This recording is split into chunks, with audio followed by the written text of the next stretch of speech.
O que foi trazido como pastoral no boletim, uma pergunta como título da pastoral: e Deus, onde está? Como tema da mensagem, eu até coloquei o Deus, a bondade de Deus para com o seu povo.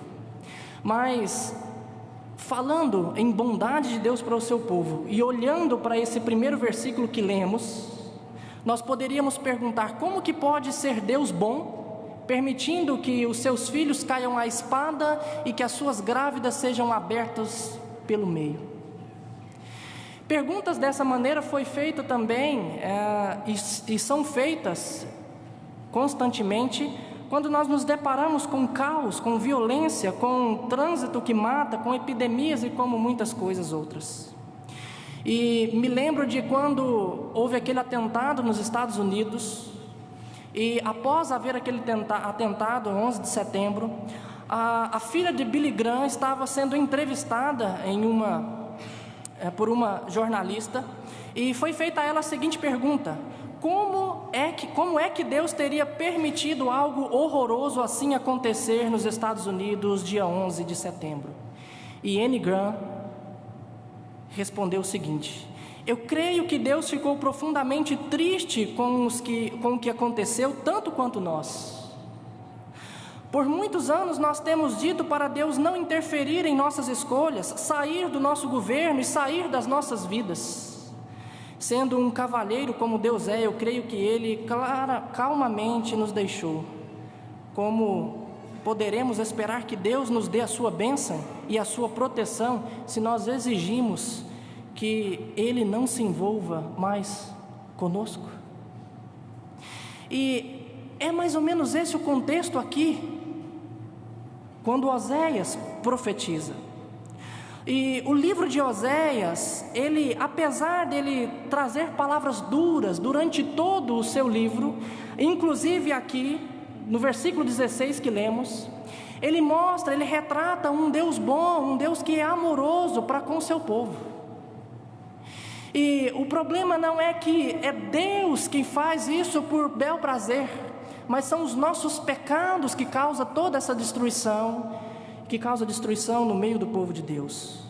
E então Oséias vai retratar durante esse livro que o povo de Deus era um povo infiel, mas que Deus era um Deus amoroso e o chamava de volta. O livro começa com uma narrativa histórica da vida de Oséias, e os 3 primeiros capítulos apresentam o seguinte relato: Oséias recebe uma ordem de Deus para ir e desposar Gomer, uma prostituta, trazê-la para sua casa, casar-se com ela. Ele obedece e tem um filho com essa mulher. Porém Gomer o deixa, volta para os seus amantes e tem 2 filhos com eles. E Deus então novamente diz a Oséias: olha, Oséias, vai lá, separa Gomer dos seus amantes, traz ela de novo para sua casa como esposa. E Oséias assim obedece e cumpre um papel de um esposo gracioso, que embora tenha sido traído, trouxe sua esposa de novo para casa e amou essa esposa, purificou ela e cuidou dela. E muitos ficam intrigados com esta ordem de Deus, mas o relacionamento de Oséias representa literal e factualmente as experiências de Yahvé, de Deus com Israel. E o propósito de Deus era, através da vida de Oséias, chamar a atenção do seu povo, que quando Israel foi escolhido por Deus, ele não era um povo puro, mas era um povo idólatra. Em Josué capítulo 24, versículos 2 a 4, nós vemos que Abraão foi chamado de uma nação que adorava ídolos. Gênesis 31 e Gênesis 35 mostra que a família de Jacó tinha ídolos familiares, e Israel teve deuses estrangeiros no Egito e em sua peregrinação pelo deserto. Josué também 24 diz isso, e Amós capítulo 5 vai mostrar isso para nós.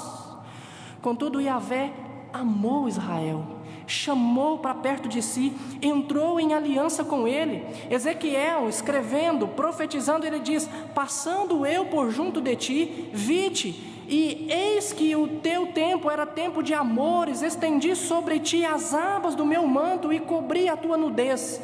dei-te juramento e entrei em aliança contigo, diz o Senhor, e passaste a ser minha. O que Oséias fez retrata bem o que Deus fez com o seu povo.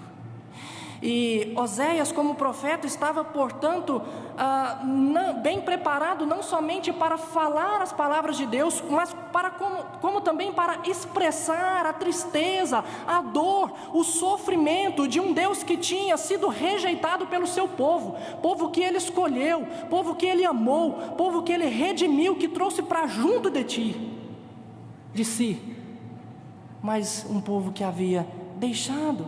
E Deus então, durante todo o livro de Oséias, nós vemos que Deus chamava esse povo de volta para si. Olha, vem para mim, volta para o seu Deus. Mas o povo não podia voltar porque lhes faltava conhecimento de Deus, por causa da soberba do seu coração. Capítulo 5, versículo 4 de Oséias, ele vai dizer exatamente isso: o seu proceder não lhes permite voltar para o seu Deus, porque um espírito de prostituição está no meio deles, e não conhecem ao Senhor. Capítulo 7, versículo 10 diz que a soberba de Israel abertamente o acusa, todavia não voltam para o Senhor, seu Deus, nem o buscam em tudo isso. Deus chamava Israel de volta, mas Israel não ia, por causa da soberba, por causa do engano, por causa da falta de conhecimento. Israel abandonou o Senhor ao ponto de nem sequer se lembrar do seu Criador. Capítulo 8, versículo 14. E o Senhor chegou a dizer: embora eu lhe escreva a minha lei em 1000 preceitos, isso seria tido como coisa estranha. Capítulo 8, versículo 12. O povo não conhecia o Senhor e por isso estava sendo destruído. Era Deus quem dava os bens materiais, mas era a Baal quem eles agradeciam. Quanto mais se multiplicavam, mais eles pecavam e se aprofundavam no pecado, ao ponto do profeta dizer, no capítulo 4, versículo 1, que Deus tem uma contenda com o seu povo, porque na terra não há verdade, nem amor, nem conhecimento de Deus. O que só prevalece é perjurar, mentir, matar, furtar e adulterar, e há arrombamentos e homicídios sobre homicídios. E por causa destas coisas, o profeta diz no versículo 3 do capítulo 4, por isso a terra está de luto, e todo o que mora nela desfalece, com os animais do campo e com as aves do céu, e até os peixes do mar perece. Meus irmãos, quando o povo de Deus se distancia dele, quando o povo de Deus se afasta dele, o sofrimento é certo, a destruição vem por causa do pecado, porque o pecado destrói. Davi sabia disso, e ele diz no Salmo 32, que Davi disse que enquanto ele calou os seus pecados, os seus ossos se envelheceram, porque a mão do Senhor pesava dia e noite contra ele, e o seu vigor se tornou em sequidão de estio. O fato de Israel ter caído à espada, de ter sido destruído, foi por consequência do seu pecado. E assim como Deus falou a Israel pela boca de Oséias, assim Ele nos fala também hoje. Porque assim como Ele chamou Israel para ser o seu povo, assim o Senhor nos chamou para sermos povo dEle. Mas talvez você possa perguntar: o que a igreja de hoje tem a ver com o Israel daquele tempo? O que os nossos pecados têm a ver com os pecados daqueles tempos? Meus irmãos, os contextos podem ser diferentes, mas o problema é o mesmo. As aparências podem ser diferentes, mas a essência é a mesma. Há problemas no meio da igreja, há sofrimentos na igreja, pessoas estão sendo destruídas por causa do pecado no meio da igreja, casamentos estão sendo desfeitos, famílias estão sendo desestruturadas, filhos desobedientes aos pais, pais ausentes dos seus filhos, irmãos em contenda com outros irmãos, e isso tudo no meio do povo de Deus.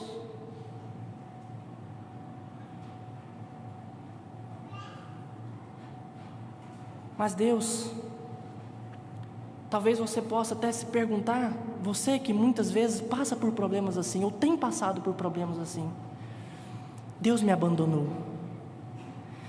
E muitas pessoas no fundo do poço olham para cima e perguntam: onde está Deus? Onde está Deus?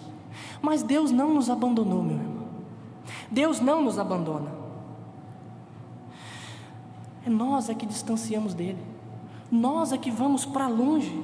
Quantas vezes buscamos orientação de Deus na sua palavra para direcionarmos as nossas carreiras profissionais? Quantas vezes nós buscamos direção de Deus para levarmos o nosso casamento? Quantas vezes Deus nos dá resposta sobre a educação dos nossos filhos?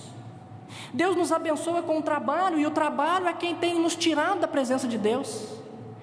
Deus tem nos dado filhos abençoados, e nós não temos educado os nossos filhos para eles. E os pais muitas vezes estão preocupados com o que esses filhos serão profissionalmente, mas não perguntam, não se preocupam como eles estão servindo a Deus. E nós fazemos um monte de promessas tiradas da Bíblia no dia do nosso casamento, mas pouco usamos a Bíblia durante o nosso relacionamento conjugal. E por causa disso há problemas no meio da igreja. E tudo isso acontece porque nós nos afastamos de Deus. Israel afastou-se de Deus porque tinha se contaminado com o mundo daqueles dias. E a igreja hoje tem se afastado porque tem se contaminado com o mundo dos seus dias.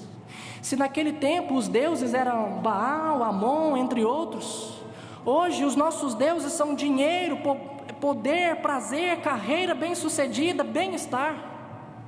De forma que nós colocamos isso dentro do nosso coração. Não temos uma figura externa de um Deus, mas muitas vezes nós nos afastamos do nosso Deus por causa de todas essas coisas. E foi isso que Deus condenou no texto em que lemos em Ezequiel, na liturgia: ídolos do coração. E por causa disso nós sofremos, porque a Bíblia tem deixado de ser a nossa única regra de fé e prática, porque a Bíblia não tem sido lida. Quantas vezes nós lemos a Bíblia inteira? Você já se perguntou? Porque nós não temos usado a Escritura para nos dar as respostas. E talvez você esteja sofrendo, meu irmão, exatamente problemas no casamento, problemas com os seus filhos, e você não sabe como resolver. Talvez você tenha contendas com outras pessoas e você não sabe resolver. Talvez você esteja passando por isso, ou talvez ainda não está passando, mas tem distanciado de Deus. E isso pode causar esses problemas. Mas Deus diz para você hoje: volta, volta, vem para mim. E o texto que nós acabamos de ler nos mostra pelo menos 3 ações de Deus que comprovam a sua bondade, a sua fidelidade para com nós, que muitas vezes somos infiéis para com Ele, quando nós voltamos para Deus. E são razões mais que suficientes para entendermos que nós precisamos voltar. E a primeira coisa que nós podemos perceber da bondade de Deus é que Deus é bom para o seu povo, porque Ele perdoa o seu pecado. Volte seus olhos comigo para o versículo 3, o final do versículo 3, ele diz: por ti o órfão encontrará misericórdia. Em Deus o órfão encontra misericórdia. Em Deus nós encontramos misericórdia quando nós voltamos para Ele. O Senhor diz: vem, porque nele há misericórdia, e Ele perdoa os nossos pecados. Agora, o Deus que perdoa, Ele estipula também as condições para o perdão. Nós devemos voltar não da maneira que nós achamos por bem, mas da maneira que Deus estipula, e Ele diz isso bem claro. Ele diz: volta, ó Israel, para o Senhor. Talvez isso possa ser redundante, mas não é. Voltar para o Senhor, era necessário que o Senhor dissesse isso, porque no capítulo 7, versículo 16, Ele diz: eles voltam, mas não para o Altíssimo. Muitas vezes nós voltamos até onde começamos, mas começamos tudo de novo, sem a direção do Senhor. E o que Deus está dizendo é: volta para o Senhor. E a forma como nós devemos voltar, Ele diz que é com arrependimento. Israel outrora buscou o Senhor, mas sem arrependimento. Capítulo 6, ele diz, capítulo 5, final do capítulo 5, Deus diz: eu vou para longe e vou esperar que eles venham até mim. Início do capítulo 6, registra Israel voltando para o Senhor, dizendo: o Senhor fez a ferida, Ele curará. O Senhor nos despedaçou, Ele vai sarar. Mas em nenhum momento Israel volta arrependido para Deus. Fazendo uma pesquisa, enquanto cursava o seminário, nas outras igrejas, em outras denominações, pude perceber que nenhuma delas há um momento de confissão de pecados. E ao entrevistar algumas pessoas, eu pude perguntar: por que você veio para a igreja? Nenhuma disse: porque eu preciso de Deus, por causa do meu pecado. Mas todas disseram: porque eu quero ser abençoado, porque eu quero ganhar, ser próspero, porque eu quero receber bênçãos de Deus. E as pessoas voltam para Deus, mas sem arrependimento, e Ele diz: não, é assim, é com arrependimento.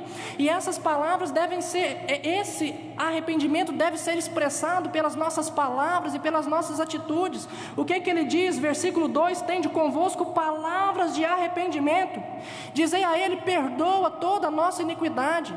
Israel era soberbo, Israel olhava para tudo aquilo que Deus havia feito com eles e achava que eles tinham feito pelas próprias mãos. Capítulo 11, capítulo 12, ele vai dizer exatamente isso.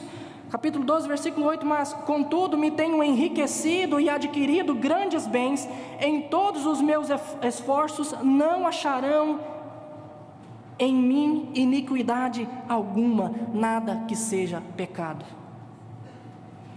O grande problema para resolvermos as dificuldades nos relacionamentos é porque as pessoas nunca dizem: não, o erro é meu, mas sempre diz: o erro é dele.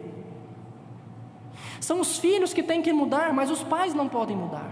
É a esposa que deve mudar, mas o marido não pensa em mudar. Ou então é o marido que deve mudar, porque a esposa não pensa, não tem erros. Porque muitas vezes nós não enxergamos os nossos erros, mas agora Deus está dizendo: volta, arrependido, e diz: perdoa as minhas iniquidades.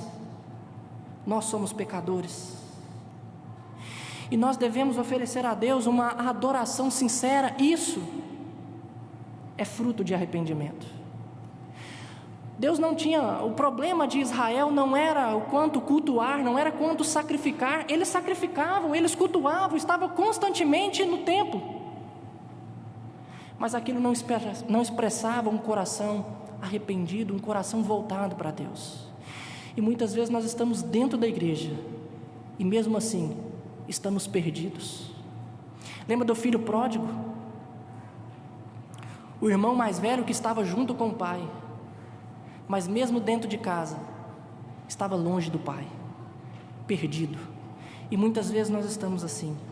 Não basta adorar a Deus, não basta abrir a nossa boca e cultuar, precisa haver sinceridade. Deus não quer sacrifício, que nós estejamos aqui sempre. Se nós não estivermos, Ele não vai nos abençoar. Ele quer um coração quebrantado. O nosso culto é consequência deste coração quebrantado. E isso é expresso também nas nossas ações, porque Ele diz: olha, a Assíria já não nos salvará, não iremos mais montados em cavalos. As atitudes de Israel eram essas. Era Deus quem curava Israel, mas Ele procurava cura na Assíria. Era Deus quem protegia Israel, mas eles procuravam outros exércitos, confiavam no Egito, nos seus cavaleiros, no poderio armado da Assíria, mas não confiavam no Senhor. Agora o Senhor está dizendo: vocês devem voltar desses caminhos. E nós precisamos confiar em Deus, deixar de confiar nas coisas, deixar de confiar naquilo que provém de seres humanos. Foi isso que lemos no primeiro texto: não confieis em príncipes, não confieis em nada que vem dos homens. Israel não confiava em Deus. E quantas vezes nós deixamos de confiar em Deus e passamos a confiar em nós mesmos, e negociamos os princípios de Deus com medo de perder o emprego, com medo de ser chacoteado na faculdade, de curtirem com a nossa cara, na escola do mesmo jeito. E então nós confiamos em nós mesmos, nos nossos jeitinhos. Deus diz: não confie nos homens. Não ir à Assíria, não ir montado em cavalos, é não confiar nos homens. E da mesma forma que Israel confiava nos homens, eles confiavam em outras coisas, em outros deuses. Por isso ele diz: e não diremos mais às obras das nossas mãos, tu és o nosso Deus. Muitas vezes o povo de Deus pensa que não existe ídolos em suas vidas, e nós somos tentados a isso, principalmente porque não temos imagens nas igrejas e nem em casa. Então nós achamos que ídolos é somente aquilo que é feito imagem. Mas como Ezequiel nos diz no capítulo 14, nos versículos em que lemos, ídolos do coração, por 3 vezes ele disse isso. Assim muitas pessoas têm feito seus ídolos no coração. Mas quantas pessoas também lá fora que têm confiado em lenço ungido, em rosa ungida, na oração poderosa, no carnê da prosperidade, e tem feito destas coisas um Deus. Quantas pessoas têm sido enganadas? Israel fez um bezerro que representava Deus, não era Deus, mas que no decorrer do tempo passou a ser adorado como Deus. E é assim que começa. Às vezes nós começamos a gostar das riquezas, nós começamos a gostar do nosso trabalho, da nossa carreira profissional, e então, quando vamos perceber, nós já estamos fazendo disso superior a tudo, até mesmo a nossa própria família, até mesmo o nosso próprio Deus.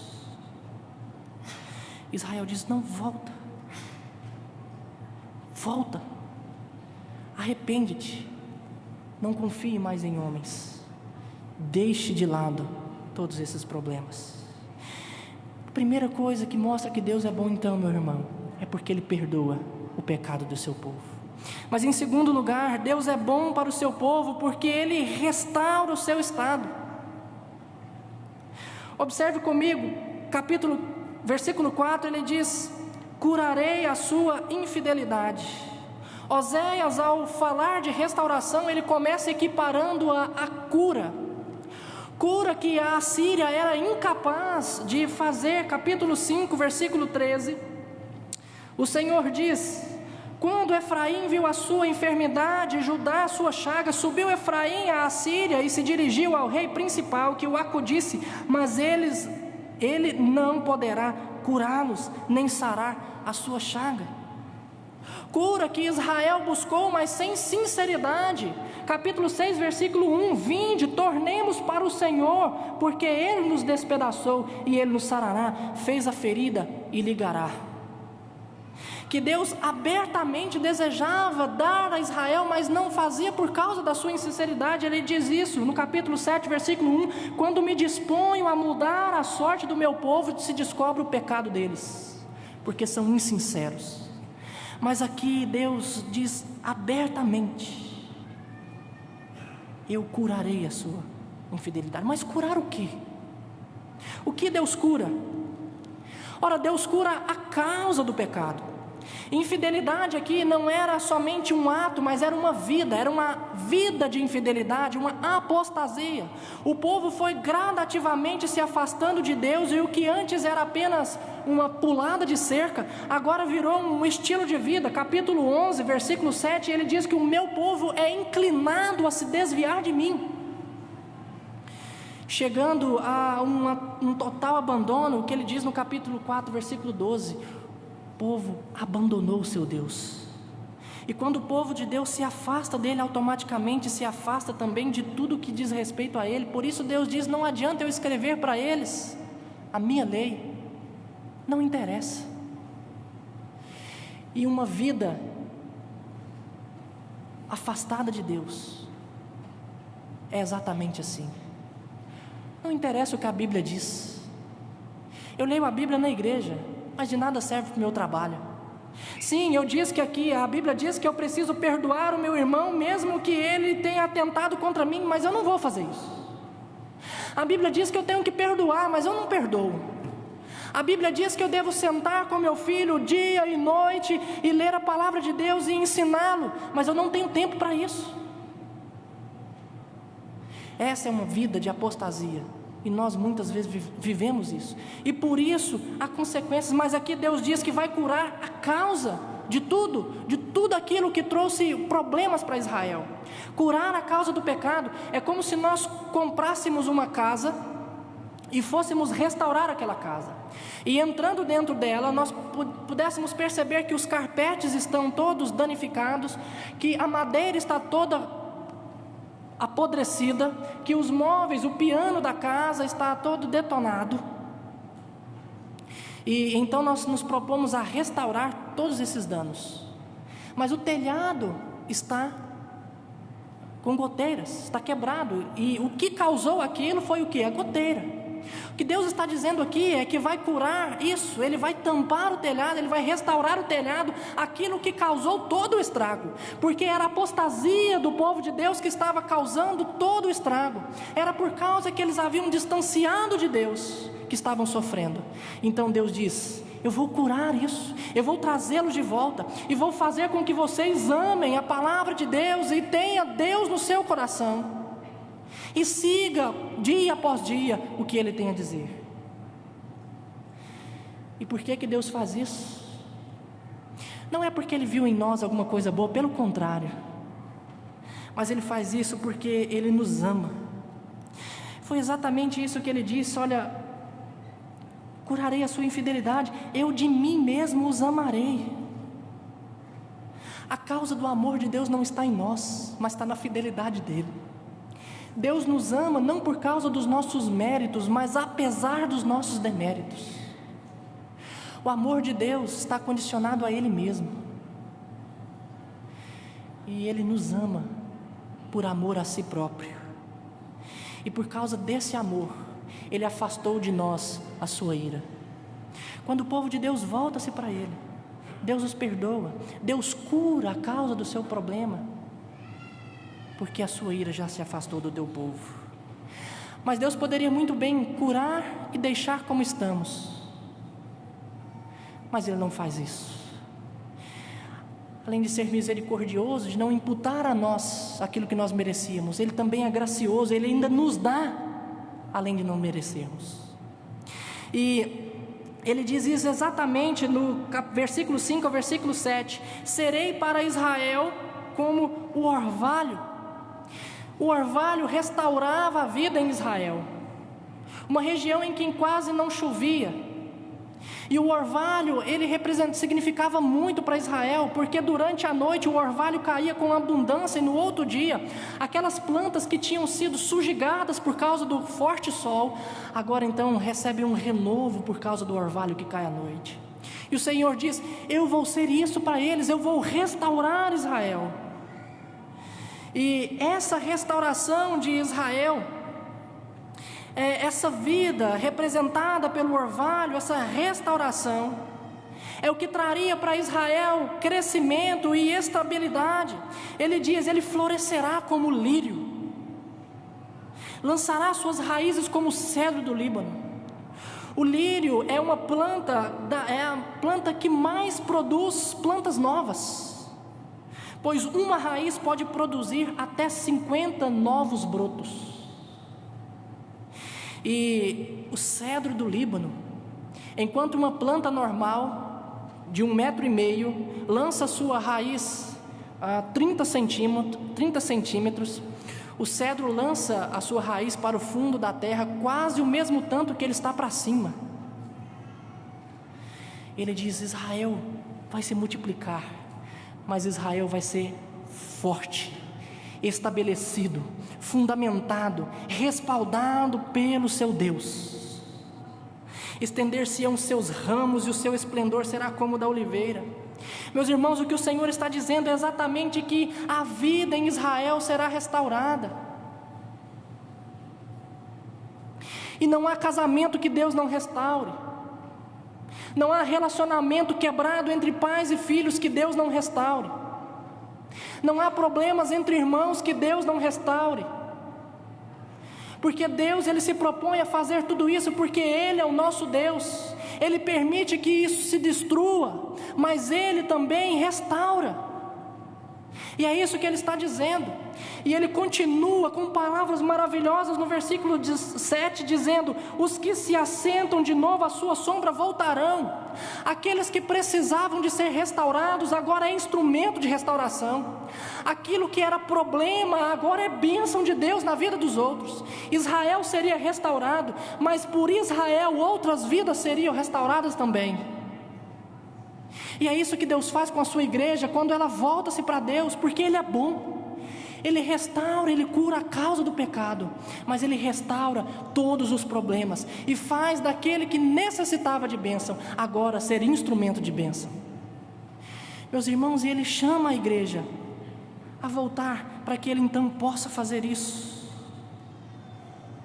Não há nada que Deus não restaure, e Ele pode usar a sua vida, mesmo que você esteja no fundo do poço, para ser instrumento de bênçãos.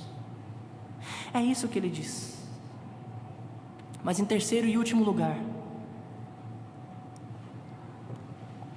Deus é bom para o seu povo, porque o sustenta na nova vida. Israel deveria voltar, Deus os perdoaria, Deus os restauraria, daria a eles uma nova vida. Mas é Deus quem sustenta o seu povo. E Ele diz isso. Antes de falar ao povo que Ele assim faria, Ele chama a atenção mais uma vez, porque aqui é um apelo para o povo voltar. E é um momento oportuno então de Deus dizer ao povo: olha, pare e pense. O que tenho eu com os ídolos? Ele diz isso no versículo 8: ó Efraim, que tenho eu com os ídolos? Nada. O Senhor não tem nada a ver com aquilo que as pessoas podem colocar no nosso caminho para que depositemos nele a nossa fé. Seja dinheiro, seja poder, seja carreira bem-sucedida, ou seja qualquer outro instrumento físico ou abstrato que ocupe o lugar de Deus.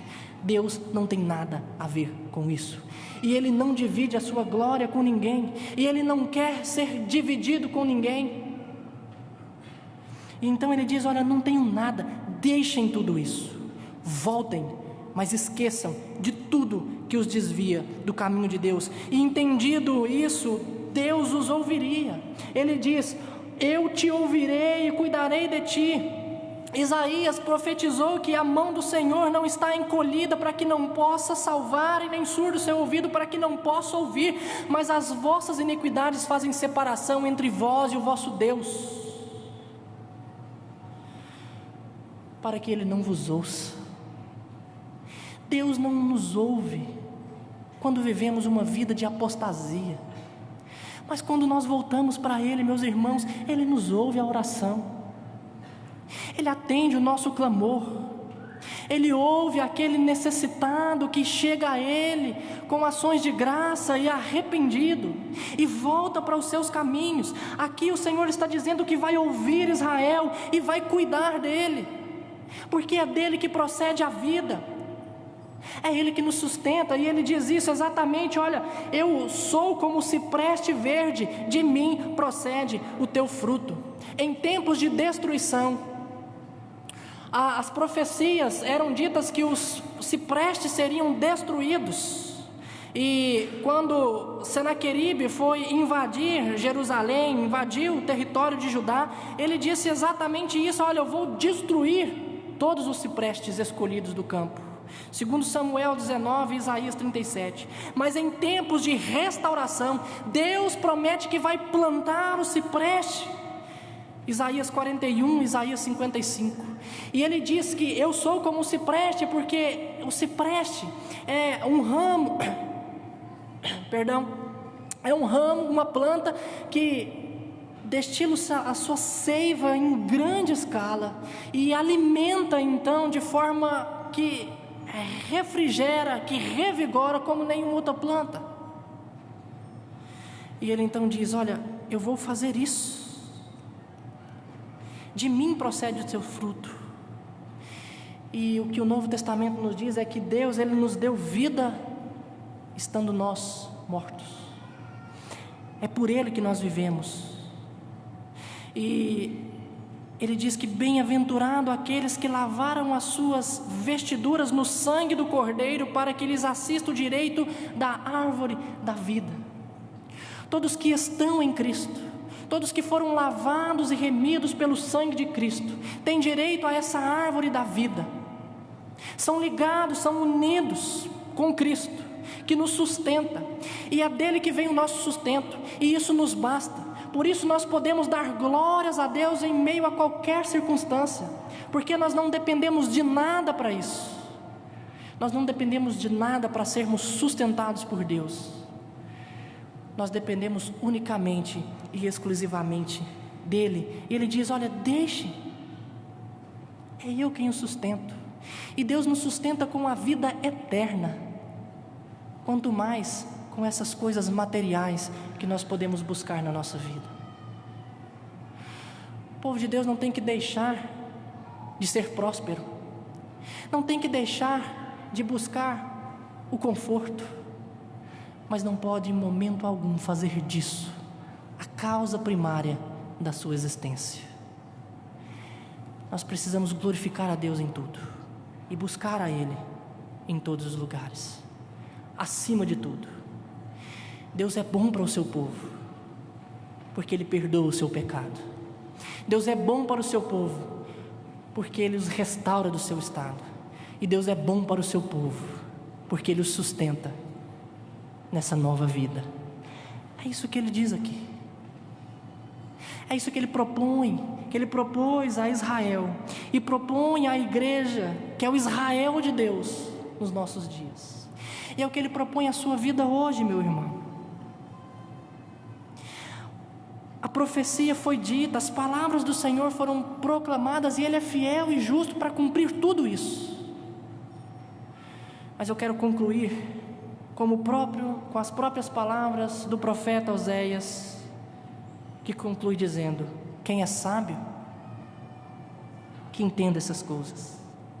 Quem é prudente, que as saiba, porque os caminhos do Senhor são retos, e os justos andarão neles, mas os transgressores neles cairão.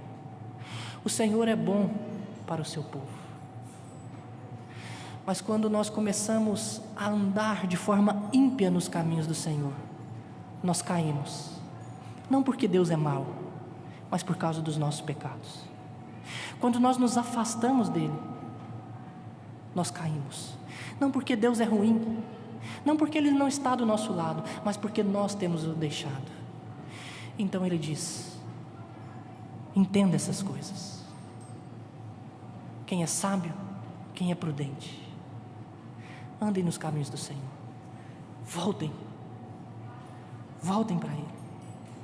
E como que nós podemos aplicar isso nos nossos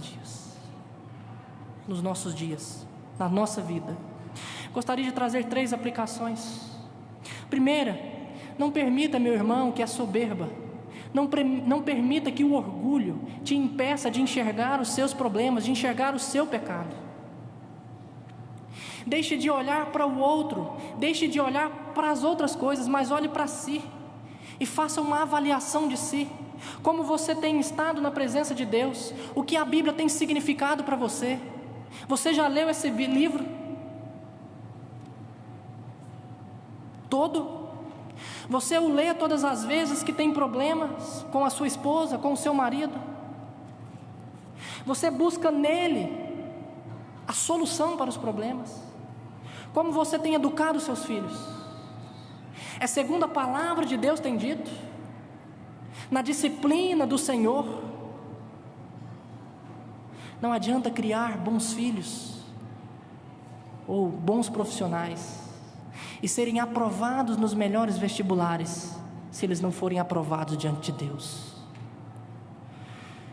Então, pense nisso e volte-se se você não tem feito isso.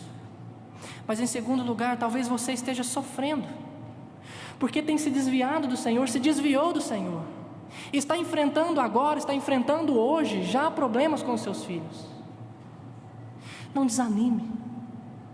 Se o seu esposo foi embora, ou se a sua esposa foi embora, ou se o seu casamento está por um fio, já está tudo acabado, não pense que o Senhor não restaure. Volte agora, dobre seus joelhos, venha para a palavra, peça orientação aos pastores, aos presbíteros, aqueles que são responsáveis por instruir a igreja. Mas não permita que o inimigo venha destruir a sua família. Volte-se para a palavra agora, porque Ele restaura, e Ele vai restaurar a sua vida. Seja em qual circunstâncias forem. Em terceiro, se você já tem usufruído dessa vida na presença do Senhor, lembre-se sempre, Deus diz: o que tenho eu com os ídolos?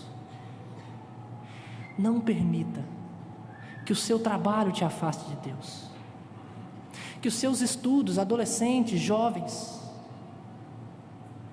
te afaste de Deus. Não permita que outras coisas ocupem o seu coração, porque Deus não tem nada a ver com isso. E é Ele que te sustenta, é a Ele que você deve adorar, é a Ele que você deve cultuar, é Ele que deve ocupar todo o seu coração. E que juntos possamos então fazer isso. Feche os seus olhos. Eu quero convidar você nesta noite a cantarmos um cântico.